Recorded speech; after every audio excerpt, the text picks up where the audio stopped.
Es para MC Moreno, ¿qué pasa? Que va el morenillo, como no clasicismo, ¿qué pasa? Que soy el puto amo del ciclismo, yo el maillot amarillo, te me cepillo, chiquillo, Anacleto, escucha que te cuento, 1, 2, 3, donde se iniesta que se esconda, te lo digo, niño chiquitín fuera aquí, Anacleto, escucha que te cuento, aquí soy yo que soy el auténtico, fantástico, rapeándolo, cantándolo, así de guapo, dejándolo, haciendo una colabo con MC Moreno, ¿qué pasa? ¿Qué se lo cree?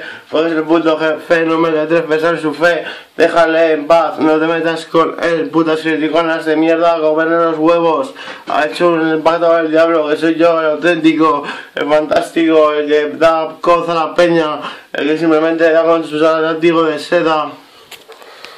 Me da igual cantarme a la pera, pero como tengo un DJ, me lo hago así de guapo, así de pro, hermano.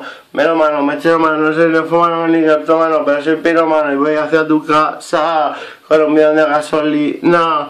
Da la casualidad que son las fiestas del San Juan y para mí que vas vestido como un Don Juan, imagínate el resto, es fácil hacerlo.